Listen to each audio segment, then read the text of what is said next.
Well, good afternoon. Today's 10 October 2018. This is Jay Waters, and I'm with Rex Jamieson.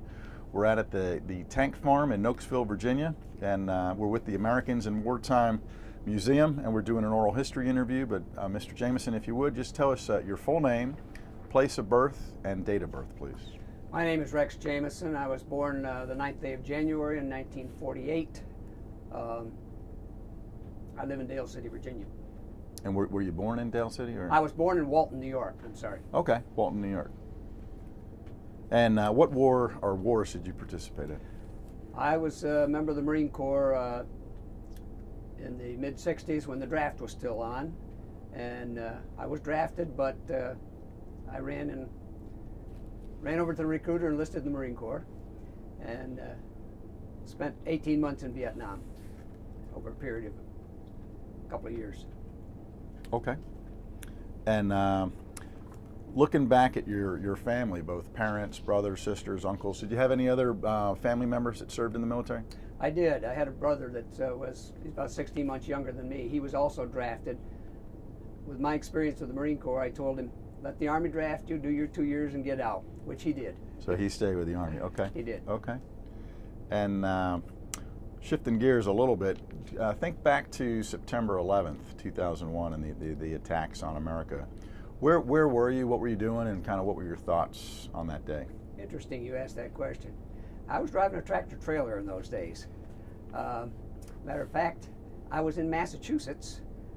I had left the truck stop there. I was headed towards Charleston, which is a suburb of Boston, to pick up a load, and I heard on the radio that the World Trade Center had been attacked. I couldn't believe it. They said the planes had just flown out of Boston. Yeah, yeah. Interesting. Exactly, yeah. Did, I mean, they grounded all the air transportation, but how about, was there any prohibitions on trucks that day? Did you get? No, never had any trouble. Okay. No, they didn't stop traffic at all in the Boston area. Okay, yeah. Well, you touched on this a little bit already, but why did you enter the military service? Well, as I say, I was drafted, so I decided to enlist rather than let the Army draft me. I don't know why, but I had a buddy that had gone in the Marine Corps a year before me, so he said he wouldn't set his worst enemy there, but I decided to go anyway. And so when you decided to enlist, did you get any more flexibility on specialties or skills? I didn't. No, in those days they didn't even ask him any questions like that. You just went to basic training, and of course they give you a battery of exams there, and they determine your MOS coming out of basic training. Okay. And so what year was this that you got initially drafted? And then in 1966. And then enlisted. Probably the fall, just about this time of the year. Okay. October. And then just tell us a little bit about kind of your processing and your initial training, kind of what you did, and where did you go for that kind of stuff? Of course, in the Marine Corps, you got sent to Parris Island, South Carolina, and I was there from I guess mid to late November, right through Christmas. Didn't get to go home for Christmas. I think we got out of there in February, and of course, right after basic training, you get sent to Camp Lejeune, North Carolina, to Camp Geiger for AIT, and we spent about a month there. I finally got to go home in March. Okay. Yeah. So that was now probably March of '67. And the interesting part is they determined when I came out of basic training that I was pretty smart in mathematics. They sent me to basic electronics school in San Diego, at MCRD in San Diego, but I couldn't pass math in high school. I don't know how. I get to the electronics school, and they tell me the first couple of days of class, you guys are in the top 10% of the Marine Corps mathematically. I said, wow. Huh? I can't believe that. Well, needless to say, I didn't get through that course. Oh, okay. Got reclassified and became a field radio operator. Okay, but field radio operator. Yes. Did you get additional training for that? Yeah, that was a 4-week school out at Camp Pendleton, California. Okay, and how was that training?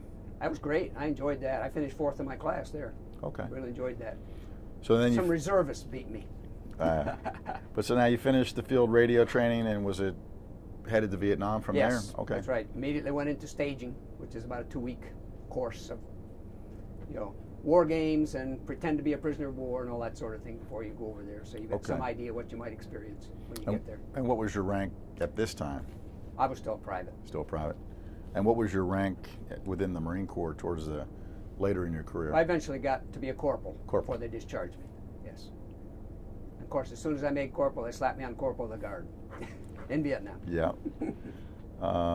Okay, so military, radio, and then so maybe just tell us a little bit like your arrival in Vietnam or departure from the States. Did you stop and then get to Vietnam your first couple days? In the Marine Corps, when you left the continental United States, you went to Okinawa first. Okay. That was a staging point for all Marines. And you basically put on your fatigues and maybe one change of clothes, and everything else stayed in your sea bag in storage in Okinawa. Once you got to Vietnam, then they assigned you where you were supposed to be, and if you needed extra stuff, it was issued to you then. And where did you get assigned? What was your first unit? And I was part of a radio class that all of us got that was active duty. I say some reservists didn't go to Vietnam, but all our class, probably about 20 of us, got sent to Da Nang, and we were assigned to Force Logistics Command, which was headquartered in Red Beach in Da Nang.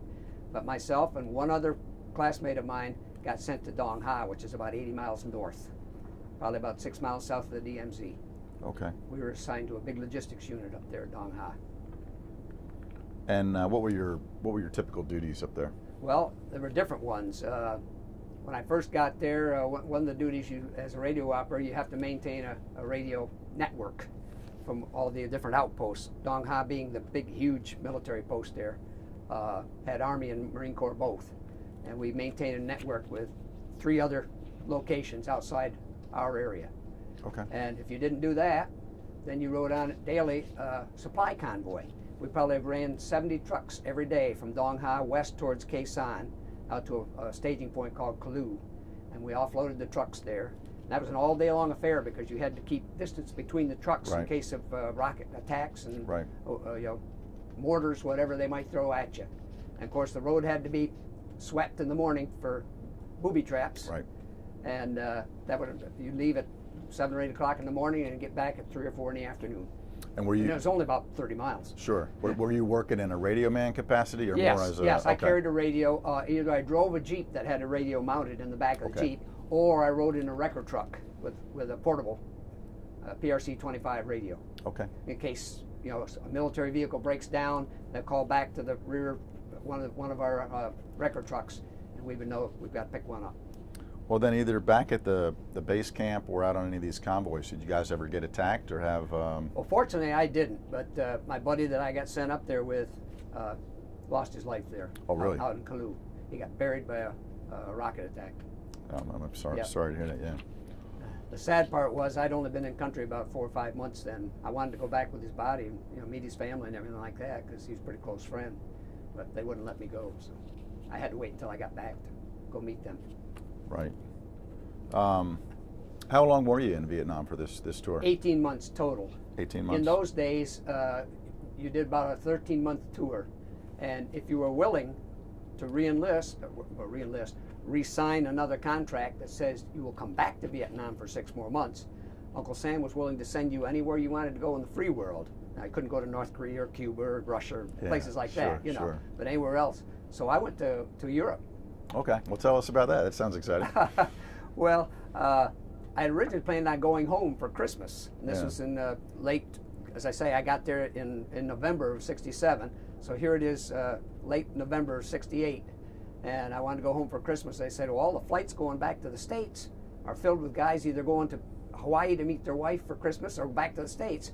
When I got to Okinawa, they said, you're going to Europe. We're going to send you the other way.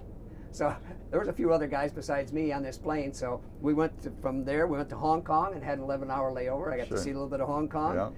And then on to Europe. And I changed planes in Frankfurt and went up to Copenhagen, Denmark. Okay. That's where I put in for it. Of course, I had to check in at the U.S. military embassy in Copenhagen to prove that I actually went there.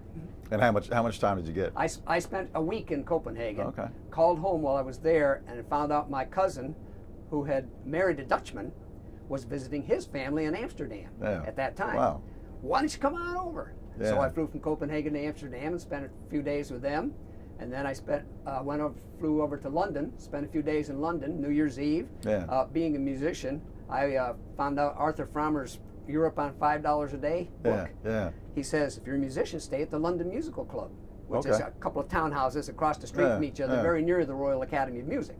So I stayed there and got to meet musician friends, and they invited me to their New Year's Eve party, and I had a grand time there. Excellent. Finally went back to New York, which is where I'm from originally. Okay. And got to visit my family for a week or two, and of course back. So I went all the way around the world in about 32 days. Yeah, wow. So it was about 30 plus days of leave time, yes. Yeah, and you certainly earned it, obviously, but... well, I say that was an experience I would never have had if it hadn't been for the military.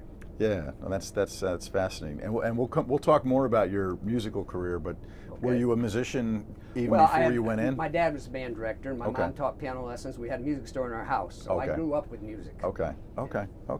But so after this world tour, so to speak, on your 30 days leave, you went back to Vietnam. Went back to that, same unit, kind of same unit, duties. Same duties, all that sort of thing. If you weren't doing the first two things I mentioned, was monitoring the network, radio network in Dong Ha. Right. Mm-hmm.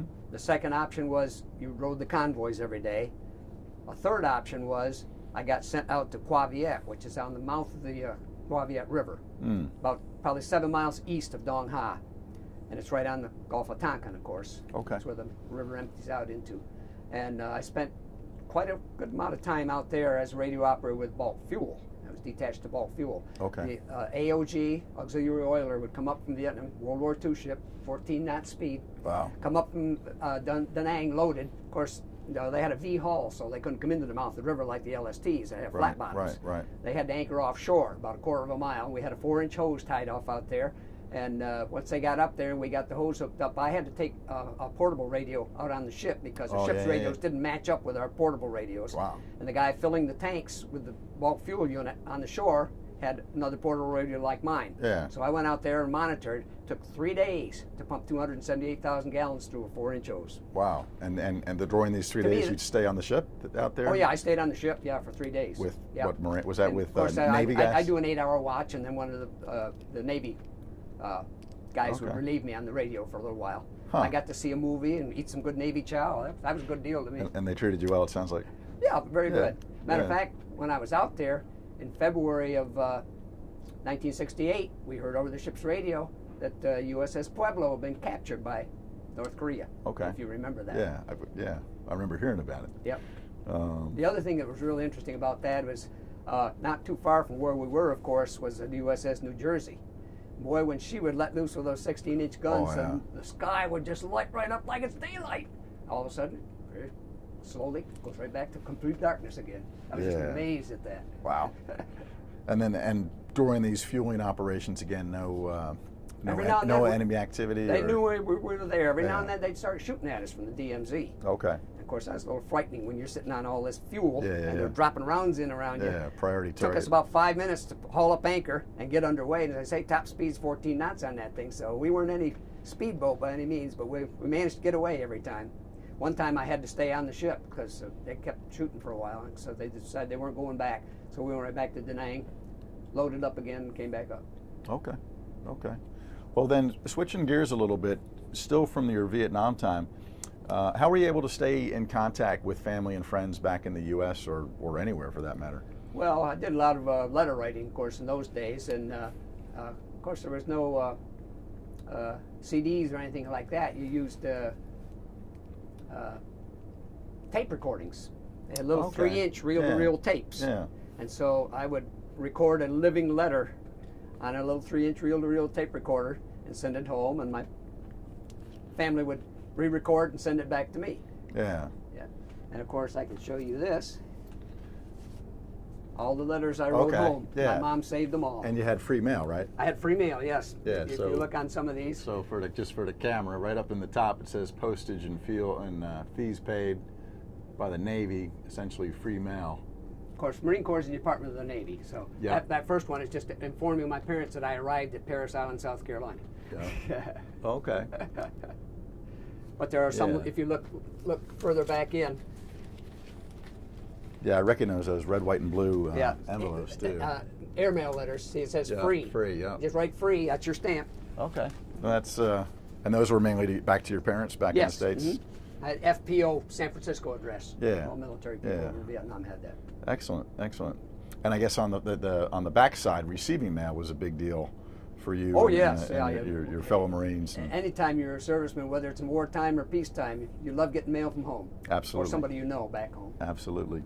Well, obviously you were very busy, but was there any downtime, recreation time, or, oh, yes. USO shows? We had times when we weren't, say if you were, when I was on the radio watch thing, you would serve 6 hours on and have 12 hours off. So one calendar day you would serve 12 hours time on and 12 off. The next calendar day you'd only serve 6 hours and 18 off.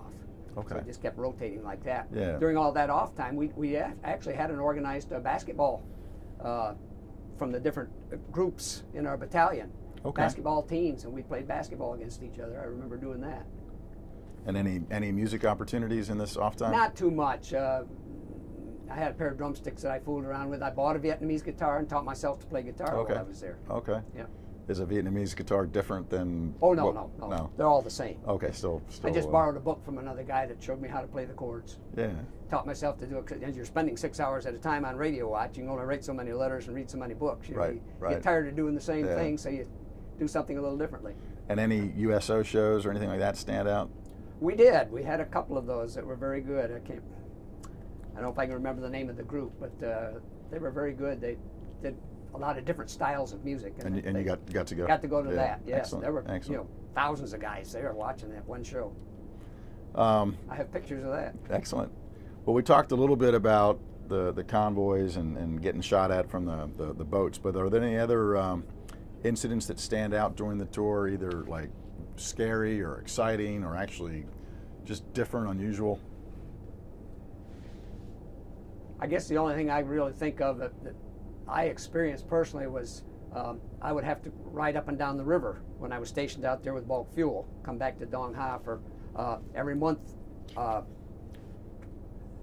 had to get a new code sheet from the radio headquarters, and every time we got a shipment from Da Nang of fuel, I had to code all the gallonage amount from the different types of fuel. Yeah. You have avgas and motor gas and diesel fuel and all the different kinds. How many gallons you got in each, and I had to put it in code before I called it into Dong Ha at headquarters. Okay. So every at least once a month I had to go back and get the new code because it changed every month. Right. And then how much time did that take, or was it overly complicated? That was a day long thing. Yeah, it's pretty long. You leave in the morning and come back in the afternoon. Yeah. Okay. One time when I was riding along there, we started getting shot at, small arms fire from along the sides of the bank there. You don't know where it's coming from, but you shoot back and hope they don't hit you, because I'm sitting on 10,000 gallons of fuel in a rubber bladder in this little mite boat. Oh yeah, no, that would not be good. That's not fun. From your Marine Corps time, did you receive any awards or special recognition, unit awards? Nothing special. Just your basic Vietnam service awards. Okay. And what about I was very fortunate that I never got hurt. I know some guys got Purple Heart awards from diving down in their bunkers when you get attacked and you scrape your arm, and so you claim you got hurt during an attack. Well, you did. That's true. Yeah. I never claimed anything like that. No. Or what about even your promotion to corporal? Can you tell us about that? I don't remember a whole lot about it, except that I got put on corporal of the guard. But I was only corporal maybe 2 or 3 months before I got sent back to the States. And of course, in those days, I'd signed a 3-year hitch, and I got back with about 4 months left on my 3-year hitch. In those days, it wasn't going to be worth the Army, the Marine Corps' time to send me clear. I got back to California, clear back to New York for 20 days leave, and then assign me to another duty station for 3 months? Yeah. It wasn't worth the U.S. government's time to do that, financially. So I got discharged early. Early out. I got discharged in July rather than. Well, just so in general, then your homecoming was essentially combat service in Vietnam. Then you're back, and then so just tell us a little bit more about how you got back from Vietnam, and then back to, if you went back to New York or wherever you went next. Yeah, that's what happened. It was in July. It was we came back flew into El Toro Marine Corps Air Station in California, and that's where I was discharged from. Of course, they buy you a ticket back to your hometown. When I got back there, I was done with the Marine Corps. Yeah. I was, as I say, this was in late July, and I didn't really know what I was going to do. All I knew, I was glad I was out of the Marine Corps Was at it that time. Was it a bus trip at that point towards oh, no, the end? no, I flew. Flew all the way Yeah. back. And were you in Yeah. uniform or civilian clothes now? If you remember. I can't even remember, to tell you the truth. But you went back to like mom and dad? Yeah, I and, went back home. Yeah. Okay. And my parents encouraged me to try and get into college at the last minute. You know, this is late July. Yeah. College starts in a month or a month and a half. Well, believe it or not, I took some lessons on an instrument. Yeah. I auditioned on September 2nd, was accepted, and started classes 3 days later. Okay. So this was Last in minute getting into college. 69. Yeah. Yes. Okay.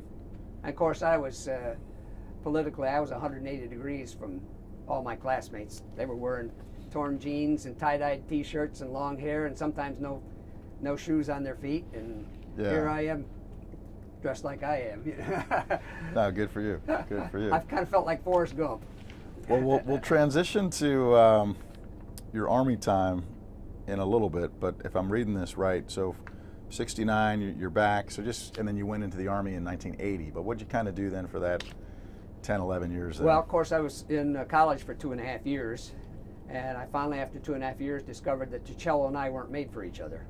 So I withdrew from college, and I spent a little time at home, working a job, and then some buddies of mine and I got this bright idea. We're going to start a drum and bugle corps in my hometown. Wow.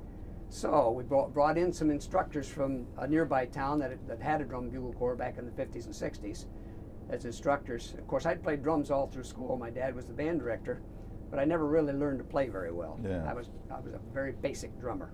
Well, now I got to start learning to play well to play drum corps style stuff. So I had to do a little practicing. Well, I got better at that, and they were playing with the Syracuse Brigadiers, which is an adult drum and bugle corps. And why don't you come up and play with us? So I played with them in the summer of '73, and I said, I enjoy this.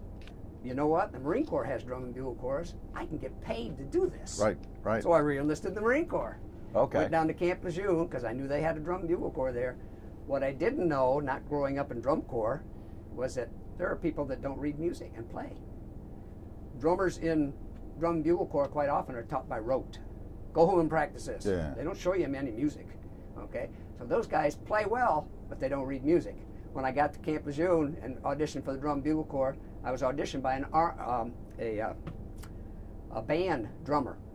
And he put the Semper Fidelis Marine Corps March on the music stand in front of me and said, play this. So I played that.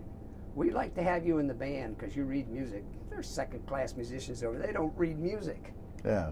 Or we can send you back to your old unit. No, I'll play in the band. The Marine Corps band. Second Marine Division band at Okay. Camp Lejeune. Yeah. Yeah, So I yeah. spent 2 years with the band, Okay. which was a great experience. Yeah. Yeah. Did you travel around, or was that Oh yeah, pretty we much? did a lot of traveling. We were used just as in my later years with the Army Fife and Drum Corps. We were used a lot for recruiting. Okay. We would go do a show or play a concert or what have you, and then the local recruiter would step up and back. Now this is just one of the many jobs that such and such has to offer you. Sure, sure. Okay. Well, then how did you end up in the Army? Well, that's kind of a long story. After I got out of the Marine Corps band, I decided, of course, being a percussionist in the Marine Corps band, I went back to college and majored in percussion rather than the cello. And so I got my teaching degree, and because of those 2 years I had spent down there in Camp Lejeune, and I got to know some of the local musicians in that area, I got my first teaching job back down in North Carolina because I knew Okay. some musicians down there. Yeah. So I spent a year teaching down there, and then I went back home and spent a year teaching in a nearby town in New York State. And then I found out about an opening. I really enjoyed playing professionally. I found out about an opening in the West Point Band, which is one of the Army's 4 special bands. And so I went to the recruiter, got an audition lined up, went down and auditioned, and the warrant officer that auditioned me says, well, we just filled this position last week. And I'm saying to myself, well, thanks for telling me before I came down. And he said, Yeah. how would you like to go to Fort Sam Houston? I'm not really interested in that. I like the West Point position because it's only 2 hours from home. Right. He says, well, come in and talk to me. So we sat down and talked in his office for a little while, and he found out I was interested in the drum corps and the rudimental style of drumming and all that kind of. Have you ever heard of the Old Guard Fife and Drum Corps? Yeah. I said, as a matter of fact, I have, because I subscribed to the Drum Corps News, and they had a full-page layout the year before that. So I knew about it. He says, well, here's 2 good things about it. 1, you'll be an E5 within a year. And number 2, you won't be sent anywhere else because it's the only one in the military. Says, how's that sound to you? I says, that sounds good to me. So he lined me up an audition, and that's how I ended up in the Army. Yeah, and so so I've always wondered this more personally, but so what is a Army or Marine Corps, but an Army music edition like? What did they have you do? Well, of course, the Fife and Drum Corps is completely different from almost any other musical animal out there. Number one, you're marching almost all the time you're performing, and number two is don't forget, this is back in George Washington's day. There's no walkie-talkie radios. Right. There's nothing to get commands to the thousands of troops out there in the battlefield. So how did you do that? You used a fifer and a drummer because they're very loud, and whatever the message that you wanted to get to the troops was, whether it was charge or retreat or mealtime or what have you, reveille, as the case may be, a musician performed that. So yeah. We kind of reenact that. Okay. Yeah, to include in the period. Yeah, period costume. We Uniforms went and to costumes. colonial costumes. And what a lot of people don't realize is when they see us, we're dressed in red coats like the British. But that was George Washington's decree that his musicians would wear the opposite colors of his infantry. The infantry wore the dark blue with the red trim. We wore the red trim with the dark blue, so he could tell who his musicians were out there in the field. Yeah. Well, how much time did you do with the Army? I did a little over 15 years. I had about 5 years active duty with the Marine Corps in 2 different hitches. So I spent probably 15 and a half years with the Army. And all with the fife and drum unit? Yes, yeah. All with the fife and drum. Well, just kind of tell us what typical month was it Arlington Cemetery or was it traveling around? Or? Well, we did a lot of different things, of course. We performed a lot of shows. What we would do is march out on the field, and we'd march around a little bit, and then all the fifes would gather together in the front, and drums and bugles would be back behind. The fifes would play a solo just by themselves. Then we march around some more, and the bugles would all come out front and play their solo. Then we march around some more, and we drummers would come up front and do our solo. We were always the biggest. Okay. They liked the funny stuff we did. And of course, then we would reorganize, and then we'd do what was called the troop step, which was the fancy toe pointing, very slow. You would kick your foot forward and point your toe. Of course, we did that every month at the White House when they had the president or the foreign dignitaries coming to the White House. Oh, like state dinners or Well, it was always a welcoming ceremony on the south lawn of the White House. Yeah. And the dignitary and the president would be out there. Now the different military bands in D.C. had to rotate on that. The Marine Corps band 1 month, the Army next month, Navy next month, and so forth. We did every one of them. We're the only Fife and Drum Corps. Yeah. Well, any funny stories or any really over the top or strange or interesting stories from any of those experiences? I wished I'd known this ahead of time. I probably could have come up with some, but I can't think of any right now. Well, I can think of one thing that we did quite often. We wore a white shirt, and we had a leather neck stock that you put around that, and then you kind of folded the collar over top of that. Well, every now and then, somebody would forget their neck stock. So you take a black sock and tie it around there. And then fold it over top of that. And try to get away with it. Yeah. Well, then, how do you think your time in both the Marine Corps and then the Army affected you with what you did with your post-military career, post-military time? Of course, the military is all about discipline, so I learned that at a young age, right out of high school. Although my dad was pretty much about that. He was in the Army Air Corps Band during World War II. He got drafted out of college. Okay. He already had his teaching degree. He was a trombone player. Okay. But when he got drafted out of college, 1944, he spent 2 years with the Army Air Corps Band, and of course he had some discipline in his background too. So I learned some of that at a younger age. But as I say, when I got back from Vietnam, I was completely different from the average college kid in the late '60s when the hippie movement was big. Sure. I wasn't comfortable with what they thought, and probably they weren't comfortable with what I thought. Well, and then if I'm looking here, so then you completed your Army career as a staff sergeant, as an NCO, and then retired from the Army. That's correct. So what was your retirement ceremony like? Matter of fact, I didn't even go. That was optional. Was there a story about that, or? No, not necessarily. Every month, of course, we played those. Every month on Fort Myer, right across the street from our barracks, is Summerall Field, where the retirement ceremonies were held. You would have one special one for general officers, and then everybody from colonel below would be in another one. They're usually scheduled a day or two apart, somewhere the third or fourth week of the month. Yep. And we played many of those, and of course I could have gone to my own, but I chose not to. Okay. Well, and I just tell you as a personal aside, they're still doing it the exact same way. Oh, sure, I bet either they on are. Summer Hall Field or in Comley Hall. Okay, yeah, during the winter months when it's a little cooler. Or even actually, I think I did mine in August. It was just so hot they had us inside, and but I did mine in August of 2017. Okay. Exactly the same as you described it, and I vividly remember the fife and drum corps. band and corps, and I keep calling it a band, but those guys were there, and it was impressive, and family members came in. They've gotten so much better over the years. Yeah. I have a picture of them from 1960 when they were started by Wow. a couple of guys from the Army band. Yeah. And of course, they're marching in their regular Army issue uniforms Oh, because wow. they don't have any colonials yet. Yeah. Okay, got Wow. a picture of them out on Summer Hall Field marching Yeah. in 1960. Wow. They've, fife and drum corps has gone a long ways. When I got there were no women. Yeah. And we got our first woman about 3 years after I got there. And now I would say the majority of the fifers are not women. They're not men. Mm-hmm. Yeah. Yeah. Well, you've got that was interesting about your dad too. I mean, you have the whole family history here of military musicians. That's Yeah. That's impressive. Well, there's only a couple questions left, and then we'll have the catch-all question at the end. But looking ahead, is there anything that you would really want, like either grandchildren or just future generations, want to know about you and your military service and what you did? Well, I'm just proud to have served my country. Even though it was under threat of draft, I'm glad I had this experience because I think it changed my life, the way I view life. I'm a diehard patriot. Yeah, I don't think it could be said any better. And then again, the last question really, is there anything else that you wanted to talk a little bit more about or that we didn't talk about? I can't think of anything. Okay. So, well, Rex, this has been a lot of fun. Well, I've enjoyed it very much. Thank you, Jay. Personal touch for me too. We'll put this on camera, but we'd like to give you the challenge coin from the museum.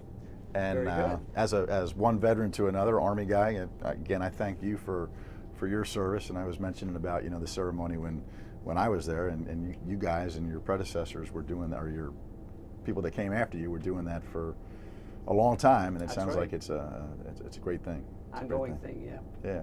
Maybe just hold the coin up to the camera real quick too, if you don't mind. Okay. So yeah, there you go. Well, perfect.